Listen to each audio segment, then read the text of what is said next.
아멘. 너무 유명한 말씀이기도 하죠. 이스라엘과 블레셋이 전쟁을 벌였는데 원래 블레셋은 왕조를 이루고 있었습니다. 이스라엘은 이때도 사사들이 나타나서 하나님이 위급할 때마다 사사를 세우셔서 그 위기만 넘기게 해주시는 그런 상황이었어요. 왕이 없던 시대였어요. 그래서 사무엘은 이스라엘의 마지막 사사로도 봅니다.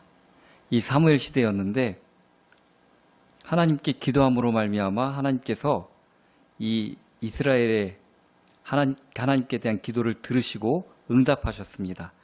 그래서 우리가 읽지 않은 10절 보면 사무엘이 번제를 드릴 때 블레셋 사람이 이스라엘과 싸우려고 가까이 오매 그날에 여호와께서 블레셋 사람에게 큰 우레를 발하여 그들을 어지럽게 하시니 그들이 이스라엘 앞에 패한지라.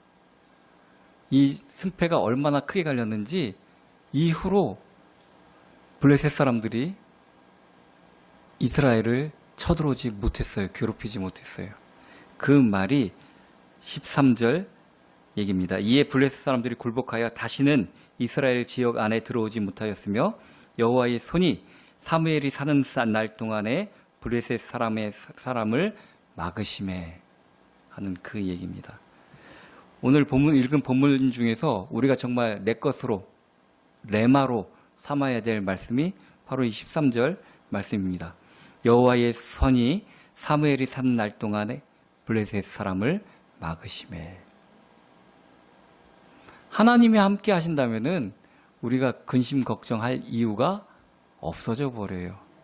이후에 보면은 또 이스라엘과 아모리 사람 사이에도 평화가 있었더라. 아모리 사람하고 이스라엘하고는 왜 평화가 있어졌겠습니까? 아모리 족속보다 블레셋이 훨씬 더 커요. 근데 블레셋이 이스라엘한테 한번 지고 꼼짝도 못해요. 그런데 조그마한 아모리 족속이 감히 블레셋도 이긴 이스라엘을 건드릴 수 있겠습니까? 이제 그 다음부터는 못 건드리는 거예요. 그러니까 하나님이 함께 하시면은 큰 적이든 작은 적이든 큰 근심이든 조그마한 근심이든 건드릴 자가 없다는 그런 얘기입니다. 우리 사는 이 공동체들 조그맣게는 가정에서부터 넓게는 나라까지 정말 중요한 것은 하나님 앞에 바로 선 사람 한 사람이 있는 게 이만큼 중요하다는 얘기입니다. 우리나라가 왜 이래, 우리 지역이 왜 이래, 그럴 거 없어요. 내가 하나님 앞에 바로 선다면은 내가 살고 있는 가정, 지역, 나라까지도 하나님이 함께 해주십니다. 내가 올바로 서지 못하기 때문에 우리 맨날 남탓만 하잖아요. 누가 제대로 했으면 이렇지 않았을까? 그럴 거 없어요. 내가 하나님 앞에 바로 서면은 다 해결된다는 얘기입니다. 내가 좋은 부모 밑에서 태어났으면 흔히 수저론을 얘기하죠. 나는 흙수저야. 아버지 어머니한테 돈 받을 거 아무것도 없어. 또 누구는 또 좀 좋은 집안에서 태어났으면 금수저를 물고 태어났다 그러고, 재벌집 아들이면은 다이아 수저를 물고 태어나서 태어나면서부터 아무것도 안 해도 다 준비가 되어져 있다.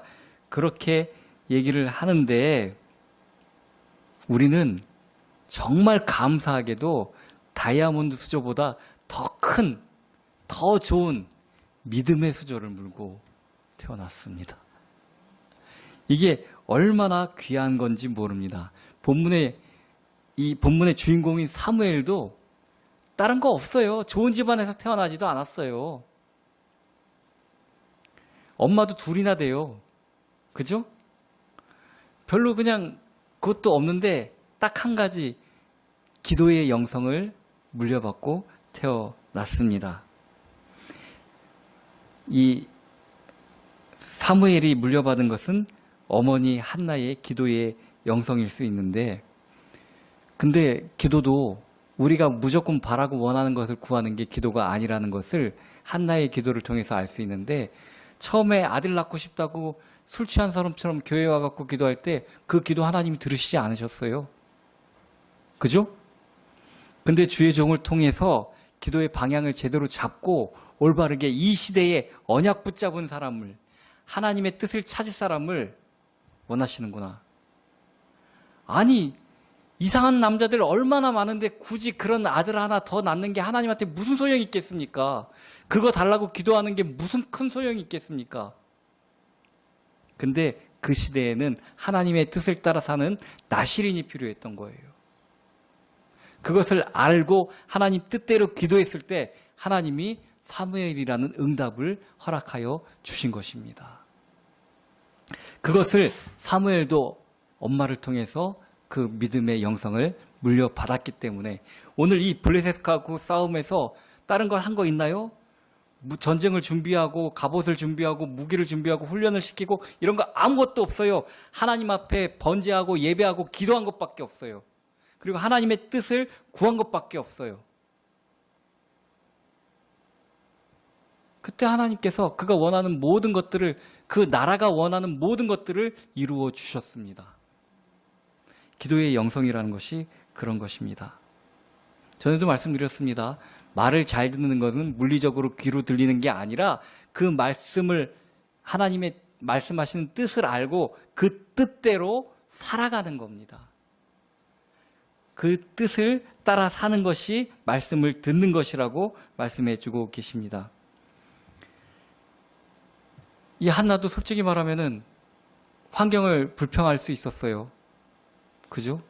남 탓할 수 있었어요. 왜냐하면 자기를 핍박하는 아주 구체적인 대상이 있었어요. 분인나라고 하는 여자가. 자기를 핍박하는 사람이 있었어요. 남편은 말로는 자기한테 립서비스는 잘하지만 자기 원하는 것을 채워줄 수 없는 사람이었어요. 왜냐하면 남편이 궁극적으로 원하는 것은 후손이었기 때문에. 말로는 내가 당신의 그 10 아들보다 낫지 아니하냐. 근데 지 마음은 자식한테 가 있는 거 알고 있는데 그게 통하겠어요? 그래서 하나님 앞에 그것을 구했지만 결국 그것이 문제가 아니라는 것을 알게 되었다는 얘기입니다. 우리는 내 결정적인 문제가 누가 나를 괴롭히는 것, 그 사람한테 있는 것인 줄 알고 아니면 물질에 있는 줄 알고 어떤 대상을 다른 것에 있는 줄 압니다. 사무엘처럼 하나님이 우리와 함께 계시면은 저 블레셋이 문제가 아니고 아모리 족속이 문제가 아니라는 것을 깨달을 수 있어야 된다는 얘기입니다. 우리가 원하는 해답은 물질적인 것에 있지 않습니다. 하나님이 나와 함께 계시면 된다는 것입니다. 이 하나님이 함께 한다는 축복을, 사무엘이 하나님과 함께 한다는 것을 모든 사람들이 알았어요. 이스라엘 사람들이. 블레셋 사람들도 알았어요. 사무엘 선지자하고 하나님이 함께 있는다는 것을. 그래서 오늘 보면은 그가 어느 지역에 가든지 이스라엘을 다스렸고 그리고 그의 말씀을 순종했습니다. 왜 그런 줄 아세요? 사무엘이 머리가 좋고 카리스마가 있어서 사람들을 잘 다스리고, 아니에요. 하나님이 그와 함께 하셨기 때문에 그래요. 요셉도 마찬가지지 않습니까? 그가 종으로 있었지만 사람들이 그를 통해서 하나님이 그와 함께 계심을 보았다라고까지 성경이 기록하고 있습니다. 그러면은 그가 어디 있든지 그를 따라하려고 하게 되어져 있습니다. 얼마 전에도 아니고 어제 설교 준비를 하다가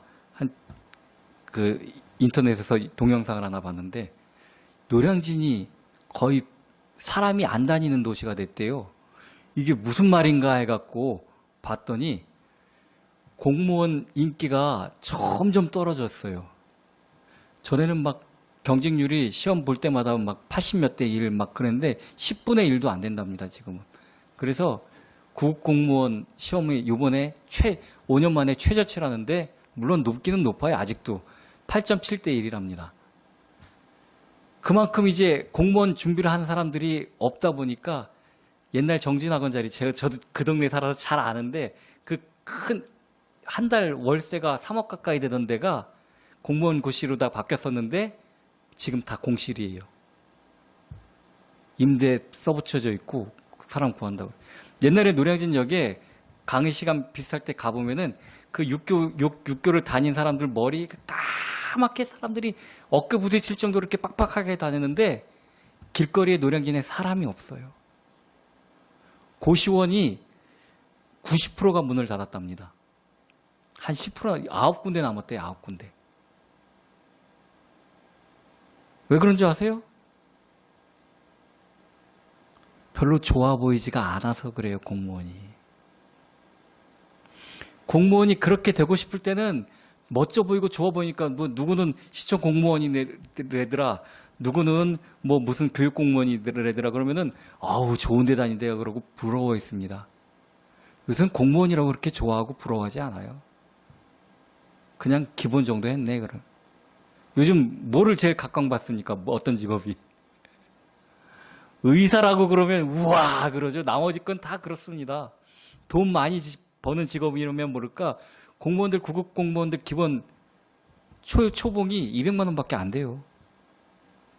공정 다녀서 받는 것만큼밖에 안 돼요. 그러니 뭐 안정적이게 하겠지만 또 연차로다가 올라갈 수 있는 그 연봉 수위도 다른 일반 기업보다 낮답니다. 그러니까 잘리지 않겠지만 굳이 뭘 그렇게 박봉에 힘들게 악성 민원인들한테 욕 들어가면서 공무원을 하겠냐 이거예요. 점점 공무원의 인기는 떨어져 갑니다. 그러니까 공무원 시험 위주로 운영됐던 노량진이라는 도시 전체가 쇠퇴의 길을 걷게, 컵밥거리도 거의 다 문 닫았더라고요, 이제. 문 연대가 별로 없더라고요. 그래서 그 영상 보고 제가 진짜 있을 때만 해도 노량진은 항상 사람들이 바글바글 했어요. 근데 그렇게까지 진짜 폐허같이 변해가는구나 하는 것을 느끼고 마음이 좀 안 좋았습니다. 근데 공무원뿐만 아니에요. 요즘 대한민국의 교회가 그렇습니다. 전에는 교회가 얼마나 젊은이들의 찬양 소리로 넘쳤는지 모릅니다. 연말만 되면 교회들마다 문화의 밤 행사하고 이 교회 저 교회 연합회도 하고 정말 축제같이 그렇게 교회의 문화가 세상 청소년들의 문화를 오히려 선도했었습니다. 지금은 예배 끝나고 큰 교회에서 나온 사람들 보면 할머니들밖에 없어요. 할머니 할아버지들밖에 없어요. 젊은 애들은 다 유흥가 다운타운 쪽으로 다 가고요. 없어요. 교회 젊은이들이. 미국에서 젊은 청년이 교회 나는 크리스찬이라고 그러면은 아니 넌 젊은 놈이 뭐 할 게 없어서 교회를 다니냐고 그런 소리를 듣는답니다. 왜냐면은 공무원처럼 메리트가 없어 보여요. 좋아 보이지가 않아요. 왜 그럴까요? 하나님이 함께 하시는 모습이 나타나지 않기 때문에 그런 겁니다. 사무엘을 사람들이 다 따랐던 이유는 그가 하나님과 함께 있는 모습을 안 믿는 사람들까지 다 볼 수 있었기 때문에 그런 거예요. 요셉도 마찬가지고 하나님과 함께 있던 사람들은 다 그렇습니다. 우리가 70년대, 80년대까지만 하더라도 교회에 하나님이 함께 하시는 모습이 나타났기 때문에 사람들이 다 교회를 보고 나도 교회 다녔으면 좋겠다. 나도 하나님의 백성이 되었으면 좋겠다 하는 부러움의 마음을 가지고 교회를 바라볼 수 있었습니다. 특히 우리나라가 어렸을 때, 어려웠을 때, 뭐 구한말이라든지 일제강점기라든지 또 해방 초기 전쟁 때문에 어렵고 막 그랬던 시절에는 교회에 구원이 있다는 것이 보여졌어요. 느껴졌어요. 그래서 교회로 사람들이 몰려왔습니다. 근데 점점 욕심으로 타락해가고 교회에 하나님이 없는 것 같아요. 다른 데에 더 구원이 있는 것 같아요. 그러니까 교회로 안 오는 건 어떻게 보면 당연한 겁니다. 나비는 꽃에 화분이 잘 맺혀 있고 그런 것을 기가 막히게 알아봅니다. 그래서 거길 찾아가는 겁니다. 안 믿는 사람들도 더 잘 알아요. 하나님이 함께 계신 것과 그냥 껍데기만 보여주는 것, 십자가만 달아놓는다고 교회가 아닙니다. 그것도 너무나도 더 잘 알기 때문에 교회를 롤로 삼으려고 하지 않는다는 겁니다. 우리 아들이 신학대학을 다니고 있지만 목회자 되려고 하는 사람들이 점점 줄어들고 있습니다. 아직까지는 그래도 미달은 아니지만 이제 곧 충신장신까지도 미달인 시대가 옵니다. 그만큼 하나님과 함께 있는 사람을 보기가 희귀해졌다는 얘기예요. 사무엘과 같은 시대가 도래하고 있다는 얘기입니다. 사무엘의 시대를 사무엘상에서는 뭐라고 표현했냐면은 하나님의 말씀이 희귀하여 그렇게 표현하고 있습니다. 이 시대에 우리를 부른 것은 우리를 통해서 하나님의 모습과 하나님의 말씀이 온전히 나타내지기를 바라시는 겁니다. 우리가 좋은 옷 입고 그러고 다니기를 하나님께서 원하시는 게 아니에요. 우리와 하나님이 함께 계신 모습을 우리를 통해서 나타내 주기를 원하시는 것입니다. 하나님을 위해서 모세가 백성들을 위한 기도의 내용은 항상 그런 것입니다. 저들이 그래도 이렇게 잘했지 않습니까? 내가 또 당신을 위해서 이렇게 헌신하지 않습니까? 이렇게 중보의 기도를 하지 않습니다. 당신의 이름을 위해서 저들을 구해 주소서 그럽니다. 우리가 하나님 앞에 구할 수 있는 게 무엇이 있겠습니까?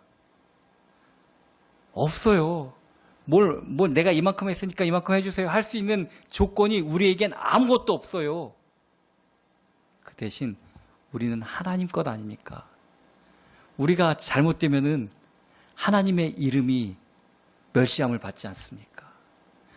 당신의 이름의 영광을 위해서 우리를 도와주소서. 우리가 기도해야 될 것도 그것입니다. 우리가 어려움 가운데 빠져 있으면은 하나님이 영광 받지 않지 않습니까? 그렇죠? 당연한 겁니다. 우리는 정말 무슨 일을 만나든지 만사형통하리라 하는 그 찬양의 내용처럼 되어야 될 의무가 있습니다. 우리가 그리스도인이기 때문에 그런 겁니다. 오늘 제목을 주의를 살리는 자라는 제목을 삼았습니다. 주의를 살릴 수 있고 나라를 살릴 수 있는 힘은 다른 것 아무것도 없습니다. 우리가 하나님과 함께 있는 자가 되어야 되는 것입니다. 우리가 살아가는 동안에 우리가 받은 축복, 평안을 인하여 하나님의 이름이 높임을 받으셔야 됩니다. 우리 축복받아야 돼요. 그래서 병 걸려서 막 그러고 있어도 안 돼요. 그래서 건강도 해야 돼요. 건강하려고 노력도 해야 돼요. 솔직히 내가 목사인데 뇌경색해서 막 쓰러져서 뭐 그렇다는 얘기다. 이거 솔직히 하나님 이름에 먹칠하는 일입니다. 그래서 건강하게 살아야 됩니다. 몸에 안 좋은 거 먹지 말아야 되고요. 몸에 좋은 운동해야 됩니다. 하나님의 이름을 위해서. 그리고 하나님 믿는 사람이라면 공부도 잘해야 돼요. 사람과 하나님 앞에 칭찬받는 사람이 되려면은 잘하는 게 맞는 것 아닙니까? 노력하는 게 맞는 거 아닙니까? 그게 하나님의 이름을 위해서 해야 될 일이라는 겁니다. 우리 잠언의 말씀처럼 또 부지런해야 됩니다. 하나님이 그러라고 그랬으니까 그래야 돼요. 하나님의 뜻이 그러니까 그래야 되는 것이에요. 그래야 우리가 그리스도인으로서 다른 사람을 나를 통해서 하나님의 이름이 영광을 받으실 수 있게 되기 때문에 그렇습니다. 우리가 기도해야 되는데 기도의 끈을 놓치지 말아야 되는데 우리의 기도는 하나님의 뜻을 알기 위한 기도가 되어야 되고 하나님의 뜻대로 살기 위한 기도가 되어야 합니다. 정말 우리가 기도를 통해서 하나님과 동행할 때 우리가 세상을 살리는 사람들이 될 수 있습니다. 주님을 믿고 나가는 저와 여러분이 되기를 예수 그리스도의 이름으로 축원합니다.